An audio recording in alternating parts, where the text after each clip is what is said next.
graça e paz. Por essa obra ser muito grande, decidi dividir em uma playlist onde cada vídeo irá falar de um desses 20 grandes homens que deixaram seu legado na história do cristianismo. Deixa seu like e se inscreva para ajudar esse canal a chegar a outras pessoas. Sem mais, bora para o vídeo. Livro Heróis da Fé.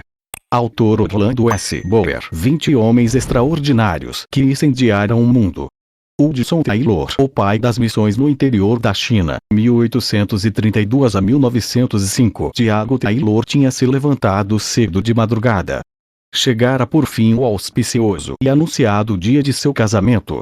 O moço ocupava-se em arrumar tudo para receber a noiva na casa que iam ocupar. Enquanto trabalhava, estava meditando sobre as ocorrências recentes na aldeia. Duas famílias, a dos Cooper e a dos Chava, converteram-se e convidaram João Wesley a pregar na feira. O velho discursou sobre a ira vindoura de tal maneira, que o povo desistiu da amarga perseguição, deixando o intrépido pregador hospedar-se na casa do Sr. Chave. Enquanto Tiago preparava a casa para a chegada da noiva, ouvia-se a voz da vizinha, a senhora Chava, cantando.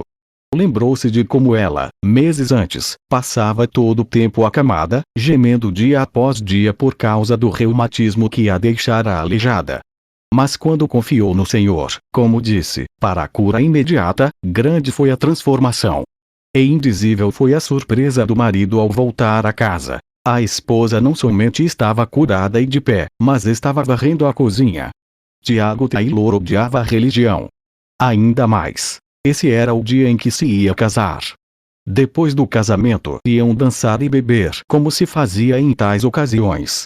Mas não podia livrar-se das palavras, talvez ouvidas do sermão do pregador. Porém eu e a minha casa serviremos ao Senhor.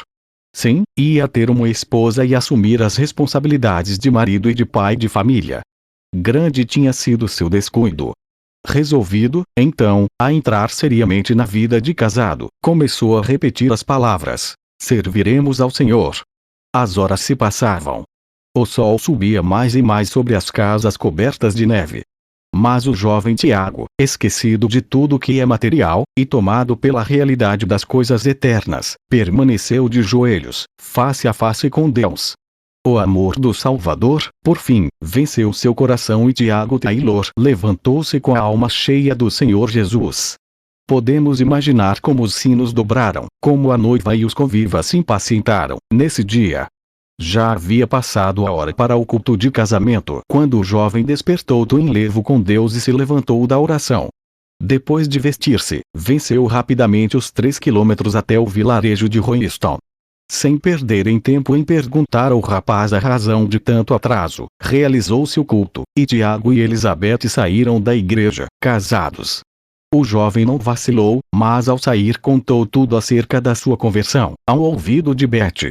Ao ouvir o que ele relatava, ela exclamou em tom de desespero: casei-me, então, com um desses metodistas. Não houve dança nesse dia. A voz e o violino do noivo foram usados para glorificar o mestre. Beth, apesar de saber em seu coração que Tiago tinha razão, continuou a resistir e a queixar-se dia após dia. Então, certo dia, quando se mostrava ainda mais contrariada, o robusto Tiago levantou-a nos braços e a levou para o quarto, onde se ajoelhou ao seu lado, derramando a sua alma em oração por ela. Comovida pela profundeza da mágoa e cuidado que Tiago sentia por sua alma, ela começou a sentir também seu pecado e, no dia seguinte, de joelhos, ao lado do marido, Elizabeth Taylor clamou a Deus, renunciando à vaidade do mundo e entregando-se a Cristo. É, assim, com os bisavós, que começa a verdadeira biografia do herói da fé, Hudson Taylor. Os avós e os pais, na mesma ordem, criaram seus filhos no mesmo temor de Deus. Num memorável dia, antes do nascimento de Hudson, o primogênito da família, o pai procurou a sua esposa para conversar sobre uma passagem das Escrituras que o impressionava profundamente. Na sua Bíblia leu para ela uma parte dos capítulos 13 de Êxodo e 3 de Números. Santificar-me todo o primogênito meu é. Meus serão, apartarás para o Senhor. Os dois conversaram muito tempo sobre o gozo que esperavam terça-feira. Então, de joelhos, entregaram seu primogênito ao Senhor, pedindo que desde já ele o separasse para a sua obra. Tiago Taylor, o pai de Hudson, não somente orava fervorosamente por seus 5 filhos, mas ensinou-os a pedirem detalhadamente a Deus todas as coisas. Ajoelhados, diariamente, ao lado da cama, o pai colocava o braço ao redor de cada um enquanto orava insistentemente por ele. Desejava que cada membro da família passasse, também, ao menos meia hora, todos os dias, perante Deus, renovando a alma por meio de oração e estudo das Escrituras.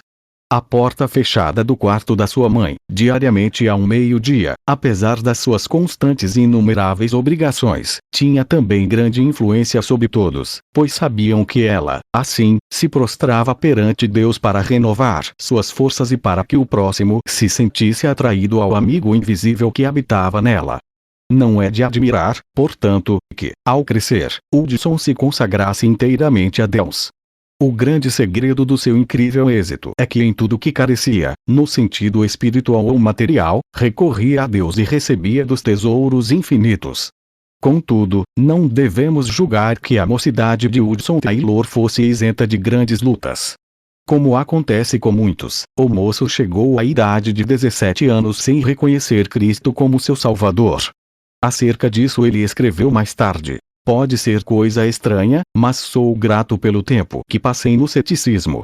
O absurdo de crentes que professam crer na Bíblia enquanto se comportam justamente como se não existisse tal livro, era um dos maiores argumentos dos meus companheiros céticos. Frequentemente afirmava que, se eu aceitasse a Bíblia, ao menos faria tudo para seguir o que ela ensina e no caso de achar que tal coisa não era prática, lançaria tudo fora. Foi essa a minha resolução quando o Senhor me salvou. Acho que desde então realmente provei a palavra de Deus. Certamente nunca me arrependi de confiar nas suas promessas ou de seguir a sua direção. Quero relatar então como Deus respondeu às orações da minha mãe e da minha querida irmã, por minha conversão. Certo dia, para mim inesquecível, para me divertir, escolhi um tratado na biblioteca de meu pai. Pensei em ler o começo da história e não ler a exortação do fim. Eu não sabia o que acontecia ao mesmo tempo no coração da minha querida mãe, que estava a mais de 100 quilômetros de casa. Ela levantara-se da mesa anelando a salvação de seu filho. Estando longe da família e livre da lida doméstica, entrou no seu quarto, resolvida a não sair antes de receber a resposta às suas orações. Orou hora após hora, até que, por fim, só podia louvar a Deus. O Espírito Santo revelou-lhe que o filho por quem orava já se havia convertido. Eu, como já mencionei, fui dirigido ao mesmo tempo a ler o tratado. Fui atraído pelas palavras, a obra consumada. Perguntei-me a mim mesmo, por que o escritor não escreveu a obra propiciatória? Qual é a obra consumada? Então vi que a propiciação de Cristo era plena e perfeita. Toda a dívida de nossos pecados ficou paga e não restava coisa alguma que eu fizesse. Então raiou em mim a gloriosa convicção. Fui iluminado pelo Espírito Santo, para reconhecer que eu somente precisava de prostrar-me, aceitando o Salvador e a sua salvação, louvá-lo para todo o sempre. Assim, enquanto a minha querida mãe, no seu quarto, de joelhos, estava louvando a Deus, eu também louvava a Deus na biblioteca de meu pai, onde entrara para ler o livrinho. Foi assim que Hudson Taylor aceitou, para a sua própria vida, a obra propiciatória de Cristo, um ato que transformou todo o resto da sua vida. Acerca da sua consagração, ele escreveu: lembro-me bem da ocasião, quando, com gozo no coração, derramei a alma perante Deus, repentinamente, confessando-me grato e cheio de amor porque Ele tinha feito tudo, salvando-me quando eu não tinha mais esperança, nem queria salvação. Supliquei-lhe que me concedesse uma obra para fazer, como expressão do meu amor e gratidão, algo que envolvesse abnegação, fosse o que fosse, algo para agradar a quem fizera tanto para mim. Lembro-me de como, sem reserva, consagrei tudo, colocando a minha própria pessoa, a minha vida, os amigos, tudo sobre o altar. Com a certeza de que a oferta fora aceita, a presença de Deus se tornou verdadeiramente real e preciosa. Prostrei-me em terra perante ele, humilhado e cheio de indizível gozo. Para que serviço fora aceito eu não sabia. Mas fui possuído de uma certeza tão profunda de não pertencer mais a mim mesmo, que esse entendimento, depois dominou toda a minha vida. O moço que entrou no quarto para estar sozinho com Deus nesse dia, não era o mesmo quando dali saiu. Um alvo e um poder se apossaram dele. Não mais ficou satisfeito em somente alimentar a sua própria alma nos cultos. Começou a sentir a sua responsabilidade para com o próximo, anelava tratar dos negócios de seu pai. Regozijava-se com riquezas e bênçãos indizíveis.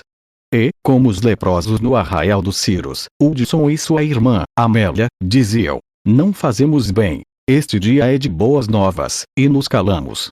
Desistiram, pois, de assistir aos cultos aos domingos e saíram para anunciar a mensagem, de casa em casa, entre as classes mais pobres da cidade.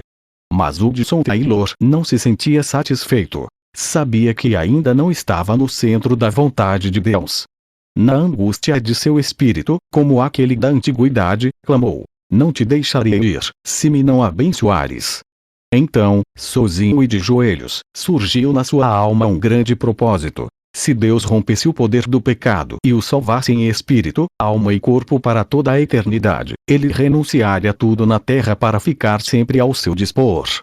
Acerca desta experiência, foi ele mesmo que se expressou: nunca me esquecerei do que senti então. Não há palavras para descrever. Senti-me na presença de Deus, entrando numa aliança com o Todo-Poderoso. Pareceu-me que ouvi enunciadas as palavras: tua oração é ouvida. Todas as condições são aceitas. Desde então nunca duvidei da convicção de que Deus me chamava a trabalhar na China. A chamada de Deus, apesar de Hudson Taylor quase nunca a mencionar, ardia como um fogo dentro do seu coração. Copiamos a seguir o seguinte trecho de uma das cartas enviada à sua irmã. Imagina, centenas de milhões de almas sem Deus, sem esperança, na China. Parece incrível. Milhões de pessoas morrem dentro de um ano sem qualquer conforto do Evangelho. Quase ninguém liga a importância à China, onde habita cerca da quarta parte da raça humana. Ora por mim, querida Amélia, pedindo ao Senhor que me dê mais da mente de Cristo. Eu oro no armazém, na estrebaria, em qualquer canto onde posso estar sozinho com Deus. E Ele me concede tempos gloriosos. Não é justo esperar que vê a noiva de Hudson vá comigo para morrer no estrangeiro. Sinto profundamente deixá-la, mas meu pai sabe qual é a melhor coisa e não me negará coisa alguma que seja boa. A falta de espaço não permite relatarmos aqui o heroísmo da fé que o jovem mostrou suportando os sacrifícios e as privações necessárias para cursar a escola de medicina e de cirurgia para melhor servir o povo da China. Antes de embarcar, escreveu estas palavras à sua mãe: anelo estar aí uma vez mais e sei que a senhora quer ver-me, mas acho melhor não nos abraçarmos um ao outro mais, pois isso seria encontrarmos-nos para logo nos separarmos para todo o sempre. Contudo, a sua mãe foi ao porto de onde o navio se ia fazer a vela. Alguns anos depois ele assim registrou a partida. A minha querida mãe, que agora está com Cristo, veio a Liverpool para despedir-se de mim. Nunca me esquecerei de como ela entrou comigo no camarote em que eu ia morar quase 6 longos meses. Com o carinho de mãe, endireitou os cobertores da pequena cama. Assentou-se ao meu lado e cantamos o último hino antes de nos separarmos um do outro. Ajoelhamo-nos e ela orou. Foi a última oração de minha mãe antes de eu partir para a China. Ouviu-se então o sinal para que todos os que não eram passageiros saíssem do navio. Despedimos-nos um do outro, sem a esperança de nos encontrarmos outra vez, ao passar o navio pelas comportas, e quando a separação começou a ser realidade, do seu coração saiu um grito de angústia tão comovente, que jamais esquecerei. Foi como que meu coração fosse traspassado por uma faca. Nunca reconheci tão plenamente até então, o que significam as palavras: pois assim amou Deus ao mundo. Estou certo de que a minha preciosa mãe, nessa ocasião, chegou a compreender mais do amor de Deus para com um mundo que perece do que em qualquer outro tempo da sua vida. Oh! Como se entristece o coração de Deus ao ver como seus filhos fecham os ouvidos à chamada divina para salvar o mundo pelo qual seu amado, seu único filho sofreu e morreu. Os passageiros de navios modernos conhecem muito pouco do incômodo de viajar em navio à vela. Depois de uma das muitas tempestades por que passou o Dumfries, o nosso herói escreveu: a maior parte do que possuo está molhado.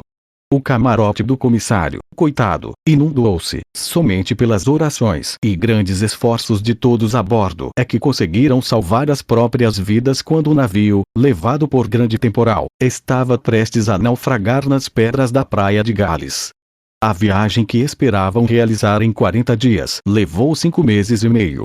Somente em 1 de março de 1854, Hudson Taylor, com a idade de 21 anos, conseguiu desembarcar em Xangai, quando então ele escreveu estas impressões. Não posso descrever o que senti ao pisar em terra.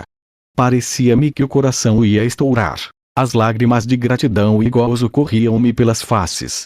Sobreveio-lhe, então, uma grande onda de saudade.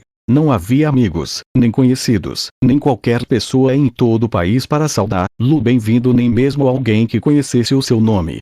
Nesse tempo a China era terra incógnita, a não ser os 5 portos no litoral, abertos à residência de estrangeiros. Foi na casa de um missionário em Xangai, um dos 5 portos, que o moço achou hospedagem.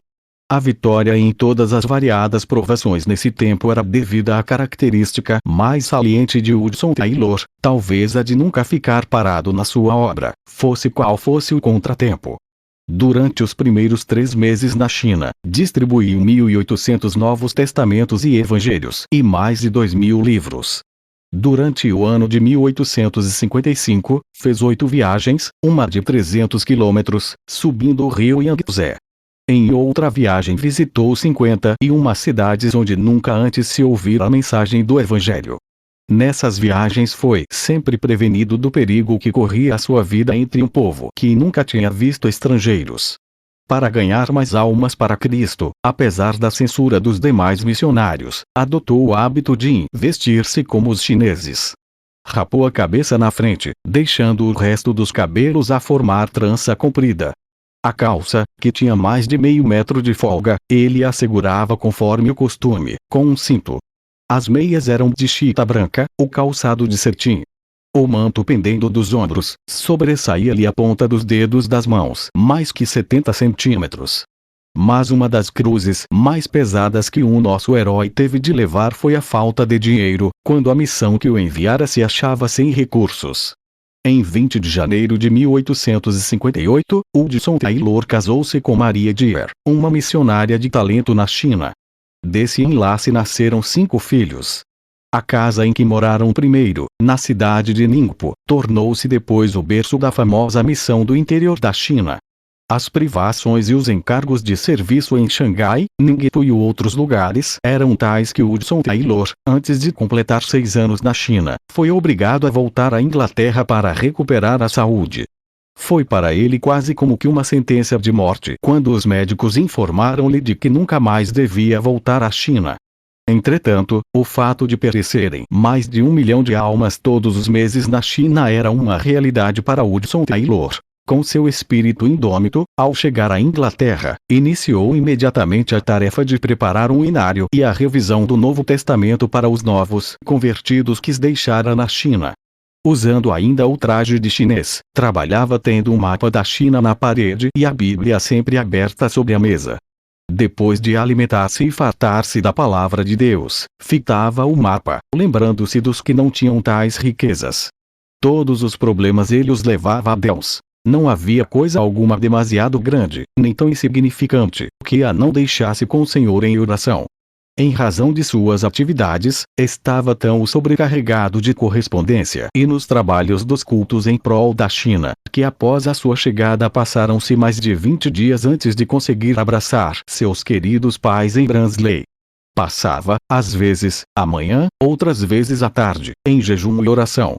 O seguinte trecho que ele escreveu mostra como a sua alma continuou a arder nos seus discursos nas igrejas da Inglaterra, sobre a obra missionária. Havia a bordo, entre os companheiros de viagem, certo chinês que se chamava Pedro. Passara alguns anos na Inglaterra, mas, apesar de conhecer algo do Evangelho, não reconhecia coisa alguma do seu poder para salvar. Senti-me ligado a ele e esforcei-me em orar e falar para levá-lo a Cristo. Mas quando o navio se aproximava de Songqiang e eu me preparava para ir à terra, pregar e distribuir tratados, ouvi o grito de um homem que caíra na água. Fui ao convés com os outros. Pedro tinha desaparecido. Imediatamente ríamos as velas, mas a correnteza da maré era tal que não tínhamos a certeza do lugar onde o homem caíra. Vi alguns pescadores próximos, que usavam uma rede varredora. Angustiado clamei: venham passar a rede aqui, pois um homem está morrendo afogado. Vê-me, foi a resposta inesperada, isto é, não é conveniente. Não falem se é ou não é conveniente. Venham depressa antes que o homem pereça. Estamos pescando. Eu sei. Mas venham imediatamente e pagarei bem. Quanto nos quer dar? $5, mas não fiquem conversando. Salvem o homem sem demora. $5 não basta, responderam eles. Não o faremos por menos de $30. Mas não tenho tanto. Darei tudo o que eu tenho. Quanto tem o senhor? Não sei, porém não é mais do que $14. Então os pescadores vieram, passaram a rede no lugar indicado. Logo a primeira vez apanharam o corpo do homem. Mas todos os meus esforços para restaurar-lhe a respiração foram inúteis. Uma vida fora sacrificada pela indiferença dos que podiam salvá-la quase sem esforço. Ao ouvirem contar esta história, uma onda de indignação passou por todo o grande auditório. Haveria em todo o mundo um povo tão endurecido e interesseiro como esse. Mas ao continuar o seu discurso, a convicção feriu ainda mais o coração dos ouvintes. O corpo então tem mais valor que a alma. Censuramos esses pescadores, dizendo que foram culpados da morte de Pedro, porque era coisa fácil salvá-lo. Mas que acontece com os milhões que estamos deixando perecer para toda a eternidade? Que diremos acerca da ordem implícita? Ide por todo o mundo, pregai o evangelho a toda a criatura. Deus nos diz também: livra os que estão destinados à morte, e os que são levados para a matança, se os puderes retirar.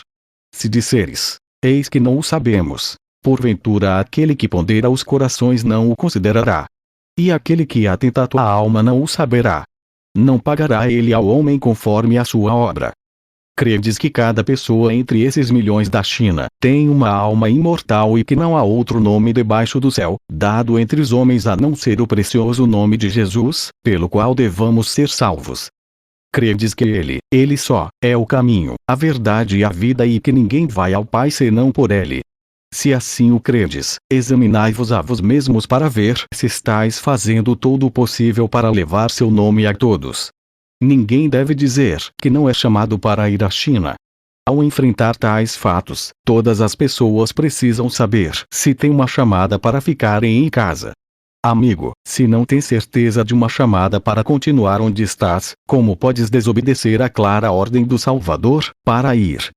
Se estás certo, contudo, de estares no lugar onde Cristo quer, não por causa do conforto ou dos cuidados da vida, então estás tu orando como convém a favor dos milhões de perdidos da China.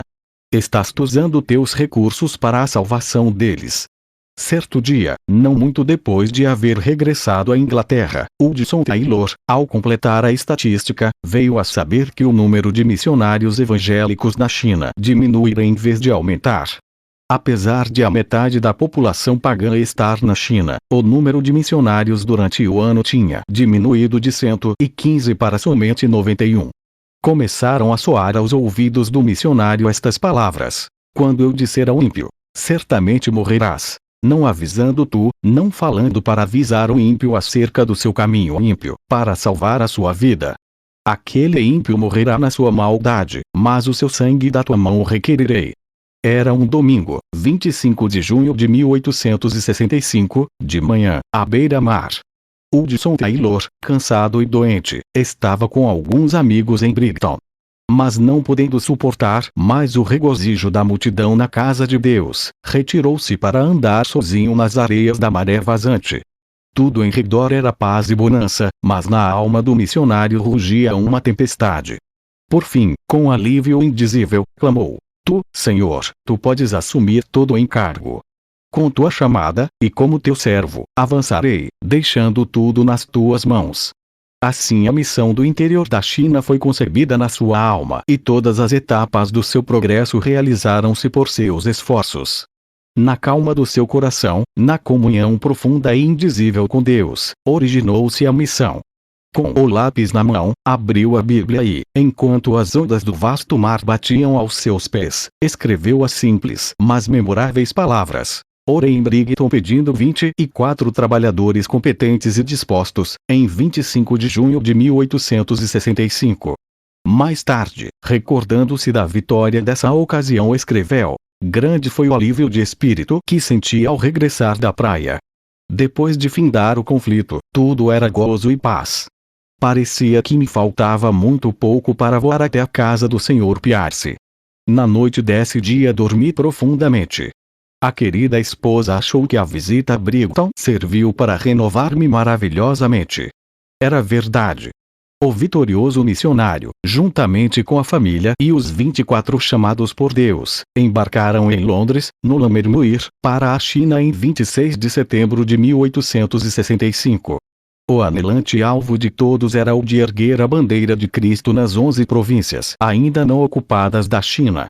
Alguns dos amigos os animaram, mas outros disseram: todo o mundo ficará esquecido dos irmãos.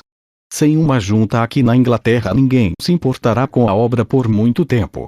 Promessas são fáceis de fazer hoje em dia. Dentro de pouco tempo não terão o pão cotidiano. A viagem levou mais que 4 meses. Acerca de uma das tempestades, um dos missionários escreveu: durante todo o temporal, o Sr. Taylor se comportou com a maior calma. Por fim os marinheiros recusaram-se a trabalhar. O comandante aconselhou todos a bordo a amarrarem os cintos de salvação, dizendo que um navio não resistiria à força das ondas mais que 2 horas. Nessa altura, o comandante avançou na direção dos marinheiros com o revólver na mão. O Sr. Taylor então aproximou-se dele e pediu-lhe que não obrigasse dessa forma os marinheiros a trabalhar. O missionário dirigiu-se também aos homens e explicou-lhes que Deus ia salvá-los, mas que eram necessários os maiores esforços de todas as pessoas a bordo. Acrescentou que tanto ele como todos os passageiros estavam prontos a ajudá-los, e que, como era evidente, as vidas deles também corriam perigo. Os homens, convencidos por esses argumentos, começaram a tirar os destroços, ajudados por todos nós. Em pouco tempo conseguimos amarrar os grandes mastros, que batiam com tanta força que estavam demolindo um lado do navio. Foram horas de grande regozijo quando o Lammermuir, por fim, aportou, com todos sãos a bordo, em Xangai. Outro navio que chegou logo após, perdera 16 das 22 pessoas a bordo. Os missionários iniciaram o ano de 1867 com um dia de jejum e oração, pedindo, como Jabez, que Deus os abençoasse e estendesse os seus termos. O Senhor os ouviu dando-lhes entrada, durante o ano, em outras tantas cidades. Encerraram o ano com outro dia de jejum e oração. Um culto durou das 11 da manhã às 3 da tarde, sem ninguém se sentir enfadado. Outro culto se realizou às 8h30 quando sentiram ainda mais a unção do Espírito Santo. Continuaram juntos em oração até a meia-noite, quando celebraram a ceia do Senhor.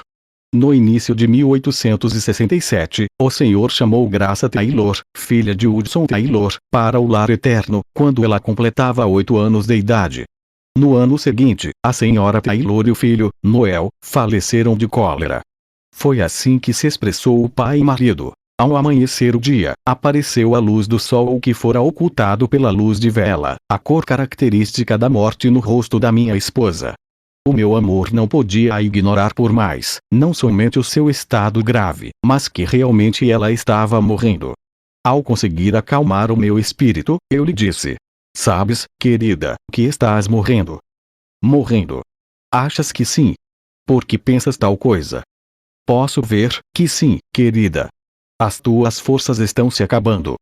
Será mesmo? Não sinto qualquer dor, apenas cansaço. Sim, estás saindo para a casa paterna. Brevemente estarás com Jesus. Minha preciosa esposa, lembrando-se de mim e de como eu devia ficar sozinho, em um tempo de tão grandes lutas, privado da companheira com a qual tinha o costume de levar tudo ao trono da graça, disse: sinto muito. Então ela parou, como que querendo corrigir o que dissera, porém eu lhe perguntei: estás triste por causa da partida para estar com Jesus? Nunca me esquecerei de como ela olhou para mim e respondeu: oh, não. Bem sabes, querido, que durante mais de 10 anos, não houve sombra alguma entre mim e meu Salvador. Não estou triste por causa da partida para estar com ele, mas me entristeço porque terás de ficar sozinho nessas lutas. Contudo, ele estará contigo e suprirá tudo o que é mister. Nunca presenciei uma cena tão comovente, escreveu o Sr. Duncan. Com a última respiração da querida Sra. Taylor, o Sr. Taylor caiu de joelhos, o coração transbordando, e a entregou ao Senhor, agradecendo-lhe a dádiva e os 12 anos e meio que passaram juntos. Agradeceu-lhe, também, pela benção de ele mesmo a levar para sua presença. Então, solenemente dedicou-se a si mesmo novamente ao serviço do Mestre. Não é de supor que Satanás deixasse a missão do interior da China invadir seu território com 24 outros obreiros, sem incitar o povo à maior perseguição. Foram distribuídos em muitos lugares, impressos atribuindo aos estrangeiros os mais horripilantes e bárbaros crimes, especialmente aos que propagavam a religião de Jesus. Alvoroçaram-se cidades inteiras e muitos dos missionários tiveram de abandonar tudo e fugir para escapar com vida. Quase 6 anos depois de o grupo do Lammermuir haver desembarcado na China, Hudson Taylor estava novamente na Inglaterra. Durante esse tempo da obra na China, a missão aumentava de 2 estações com 7 obreiros, para 13 estações com mais de 30 missionários e 50 obreiros, estando separadas as estações, uma da outra, na média de 120 quilômetros. Foi durante essa visita à Inglaterra que Hudson Taylor se casou com Miss Faulding, também fiel e provada missionária na China. Acerca de Hudson Taylor, nesse tempo, certa pessoa amiga, escreveu: o Sr. Taylor anunciou um hino, sentou-se ao harmônio e tocou. Não fui atraído por sua personalidade. Era de físico franzino e falou com voz mansa. Como os demais jovens, eu julgava que uma grande voz sempre acompanhava um verdadeiro prestígio. Mas quando ele disse, oremos e nos dirigiu em oração, mudei de parecer. Eu nunca ouvira alguém orar como ele. Havia na sua oração uma ousadia, um poder que fez todas as pessoas presentes se humilharem e sentirem-se na presença de Deus. Falava face a face com Deus, como um homem com um amigo.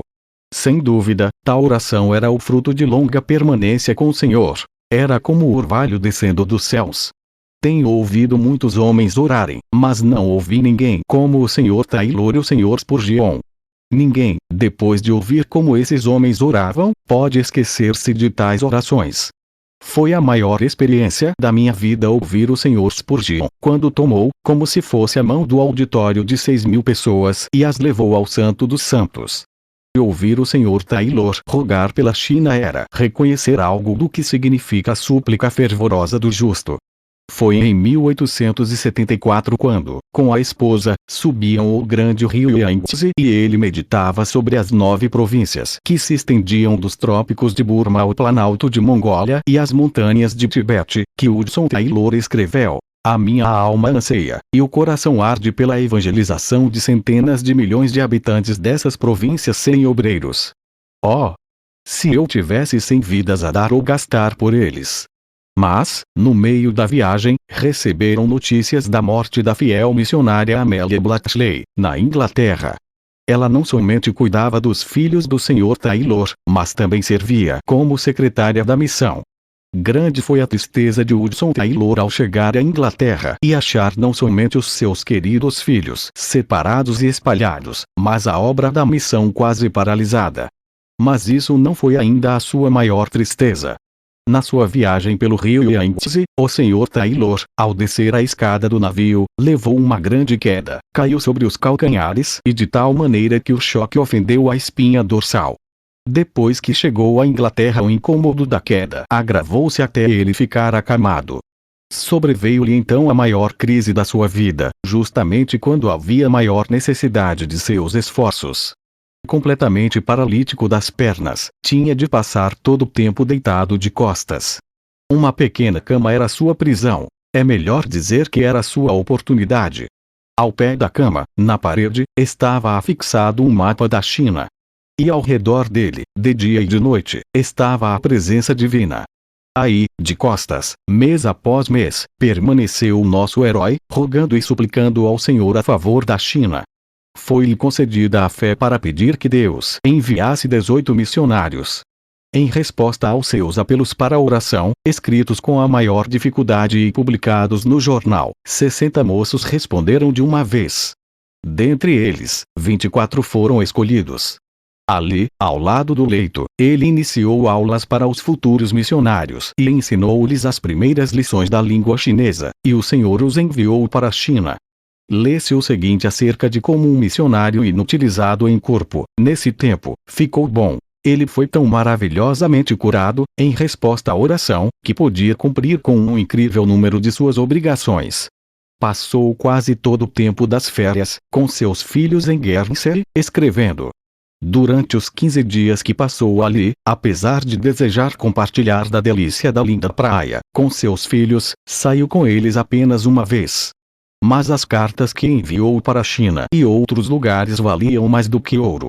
Certo missionário assim escreveu acerca de uma visita que ele fez na China. Nunca me esquecerei do gozo e da amável maneira com que me saudou. Conduziu-me logo para o escritório da missão do interior da China. Devo dizer que foi para mim uma surpresa, ou choque, ou ambas as coisas. Os móveis eram caixotes. Uma mesa estava coberta de meros papéis e cartas. Ao lado do lume havia uma cama, bem arrumada, tendo um pedaço de tapete a servir de cobertor. Nessa cama o Sr. Taylor descansava de dia e de noite. O Sr. Taylor, sem qualquer palavra de desculpa, deitou-se na cama e travamos a palestra mais preciosa da minha vida. Toda a ideia que eu tinha das qualificações para ser um grande homem foi completamente mudada. Não havia nele coisa alguma do espírito de superioridade. Vi nele o ideal de Cristo, da verdadeira grandeza, tão evidente que permanece ainda no meu coração, através dos anos, até o presente momento. Hudson Taylor reconhecia profundamente que, para evangelizar os milhões da China, era imperioso que os crentes na Inglaterra mostrassem muito mais de abnegação e sacrifício. Mas como podia ele insistir em sacrifício sem primeiramente praticá-lo na sua própria vida? Assim ele, deliberadamente, cortou da sua vida toda a aparência de conforto e luxo. Nas viagens pelo interior da China, ele, invariavelmente, se levantava para passar uma hora com Deus antes de clarear o dia, às vezes, para depois dormir novamente. Quando eu despertava para alimentar os animais, sempre o achava lendo a Bíblia à luz de vela. Fosse qual fosse o ambiente ou o barulho nas hospedarias imundas, não descuidava o hábito de ler a Bíblia. Geralmente em tais viagens, orava de bruços, porque lhe faltavam as forças para permanecer tanto tempo de joelhos. Qual será o assunto do seu discurso, hoje? Perguntou-lhe certo crente que viajava com ele, de trem. Não tenho certeza. Ainda não tive tempo de resolver, respondeu-lhe Hudson Taylor. Não teve tempo? Exclamou o homem. Ora, que faz o senhor a não ser descansar depois de assentar-se aí? Não conheço o que seja descansar. Foi a resposta calma que ele deu.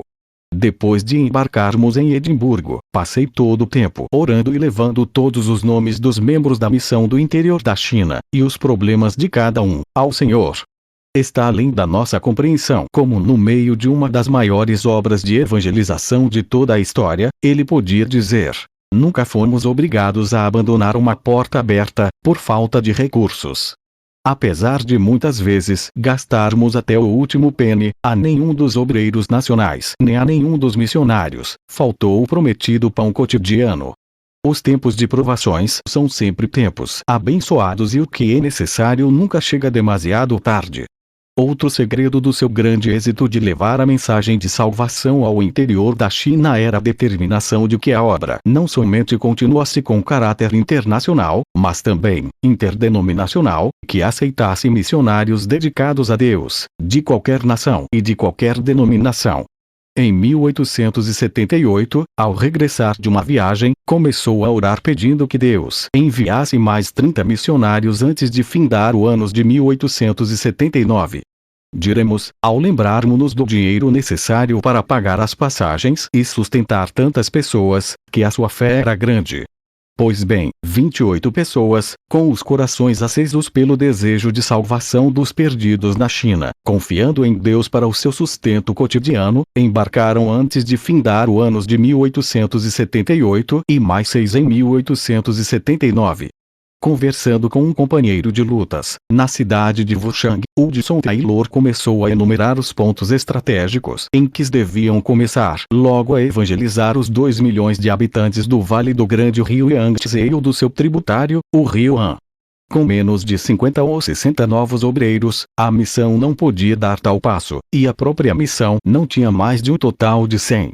Contudo, a Hudson Taylor foi dada a fé de pedir outros 70, lembrado das palavras: designou o Senhor ainda outros 70. Reunimos-nos hoje para passar o dia em jejum e oração, escreveu Hudson Taylor em 30 de junho de 1872. O Senhor nos abençoou grandemente. Alguns passaram a maior parte da noite em oração. O Espírito Santo nos encheu até nos parecer ser impossível receber mais sem morrer. Em certo culto, durante quase 2 horas, louvaram ininterruptamente a Deus pelos 70 obreiros já recebidos, pela fé.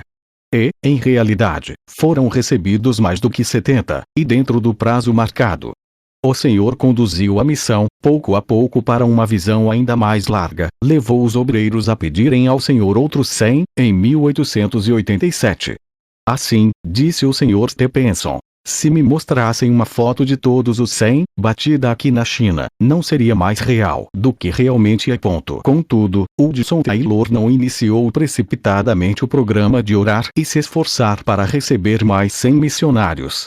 Como sempre, devia ter certeza da direção de Deus antes de resolver orar e se esforçar para alcançar o alvo. 6 vezes mais do que o número que pediram, se ofereceram para ir. Mas, a missão rejeitou fielmente a todos que não concordaram com os princípios declarados desde o início. Assim, exatamente o número pedido embarcou para a China. Não foram 101, nem 99, mas exatamente 100. Depois da visita de Hudson Taylor ao Canadá, aos Estados Unidos e à Suécia em 1888 e 1889, a missão do interior da China gozou de um dos maiores impulsos para avançar em todos os anais da história de missões. Assim escreveu depois, o nosso missionário, acerca do que lhe pesava grandemente no coração durante toda a sua visita à Suécia. Confesso-me envergonhado de que, até essa ocasião, nunca tinha meditado sobre o que o Mestre realmente queria dizer ao mandar pregar o Evangelho a toda a criatura. Esforcei-me durante muitos anos, como muitos outros servos de Deus, para levar o Evangelho aos lugares mais distantes. Planejei alcançar todas as províncias e muitos dos distritos menores da China, sem compreender o sentido evidente das palavras do Salvador. A toda a criatura. O número total de comunicantes entre os crentes da China não excedia 40 mil. Se houvesse outro tanto de aderentes, ou mesmo 3 vezes mais, e se cada um levasse a mensagem a 8 de seus patrícios, mesmo assim, não alcançariam mais de 1 milhão. A toda a criatura. As palavras abrasavam-lhe o íntimo da alma. Mas como a igreja, e eu mesmo, falhávamos em aceitá-las justamente como Cristo queria. Isso eu percebi então. Para mim havia apenas uma saída, a de obedecer. Qual será a nossa atitude para com o Senhor Jesus Cristo quanto a essa ordem? Suprimiremos o título penor, que lhe foi dado, para reconhecê-lo apenas como nosso Salvador? Aceitaremos o fato de ele tirar a penalidade do pecado, e recusaremos a confessarmos-nos comprados por bom preço, e que ele tem o direito de esperar a nossa obediência implícita? Diremos que somos os nossos próprios senhores, prontos a conceder-lhe apenas o que lhe é devido, a ele que comprou-nos com seu próprio sangue, com a condição de ele não pedir demasiado. As nossas vidas, os nossos queridos, as nossas possessões são somente nossas, não são dele. Daremos o que acharmos conveniente e obedeceremos à sua vontade somente se ele não nos pedir demasiado sacrifício. Estamos prontos a deixar Jesus Cristo nos levar aos céus, mas não queremos que esse homem reine sobre nós. O coração de todos os filhos de Deus rejeitará, certamente, uma afirmação assim formulada. Mas não é verdade que inumeráveis crentes, em todas as gerações, se comportaram tal como se isso fosse a base própria para suas vidas. São poucas as pessoas entre o povo de Deus que reconhecem a verdade de que o Cristo é o Senhor de tudo, ou então não é Senhor de coisa alguma. Se somos nós que julgamos a palavra de Deus, e não a palavra que nos julga, se concedemos a Deus somente o quanto quisermos, então somos nós os senhores e Ele o nosso devedor e, consequentemente, Ele deve ser grato pela esmola que lhe concedemos. Deve sentir-se obrigado por nossa concordância aos seus desejos. Se, ao contrário, Ele é Senhor, então tratemo-lo como Senhor. E por que me chamais, Senhor, Senhor, e não fazeis o que eu digo? Foi assim que Hudson Taylor, sem esperar, alcançou a mais larga visão da sua vida, a visão que dominou a última década de seu serviço. Com os cabelos já grisalhos, após 57 anos de experiência, enfrentou o novo sentido de responsabilidade com a mesma fé e confiança que o caracterizavam quando era mais novo. Sua alma ardia ao meditar nos alvos antigos. Ficou ainda mais firme ao executar a visão de outrora. Foi assim que sentiu a direção de unificar todos os grupos evangélicos, que trabalhavam na evangelização da China, para orarem e se esforçarem para aumentar o número de missionários, enviando-se à China outros 1000, dentro de 5 anos. O número exato enviado à China durante esse prazo, foi de 1153. Não é, pois, de admitir que as forças físicas de Hudson Taylor começassem a faltar, não tanto pelas privações e cansaço das viagens contínuas, nem pelos esforços incansáveis em escrever e pregar, nem pelo peso das grandes e inumeráveis responsabilidades de dirigir a missão do interior da China. Os que o conheciam intimamente sabiam que era um homem gasto de tanto amar. A gloriosa colheita de almas na China aumentava cada vez mais. Mas a situação política do país piorava dia após dia até culminar na carnificina dos Boxers, no ano de 1900, quando centenas de crentes foram mortos. Somente da China Inland Mission pereceram 58 missionários, e 21 de seus filhos. Hudson Taylor, com a sua esposa, estavam novamente na Inglaterra, quando começaram a chegar telegrama após telegrama avisando-os dos horripilantes acontecimentos na China. Aquele coração que tanto amava a cada missionário, quase cessou de pulsar. Acerca desse acontecimento assim se manifestou: não sei ler, não sei pensar, nem mesmo sei orar, mas sei confiar. Certo dia, alguns meses depois, Hudson Taylor, com o coração transbordante e as lágrimas correndo-lhe pelas faces, estava contando o que lera em uma carta que acabara de receber de 2 missionárias, escrita um dia antes de elas morrerem nas mãos dos Boxers. Eis o que ele disse: o gozo de sair de tal mutim de pessoas enfurecidas para estar na sua presença, para ver o seu sorriso. Quando pôde continuar, acrescentou: elas agora não estão arrependidas. Têm a imperecível coroa. Andam com Cristo em vestes brancas, porque são dignas. Falando acerca de seu grande desejo de ir a Xangai, para estar ao lado dos refugiados, ele disse: não sei se poderia ajudá-los, mas sei que me amam. Se pudessem chegar-se a mim nas tristezas para chorarmos juntos, ao menos poderiam ter um pouco de conforto.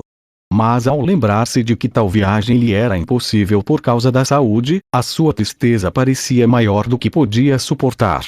Apesar de sentir profundamente a sua incapacidade para trabalhar como de costume, achou grande conforto em estar com a sua esposa, a qual tanto amava.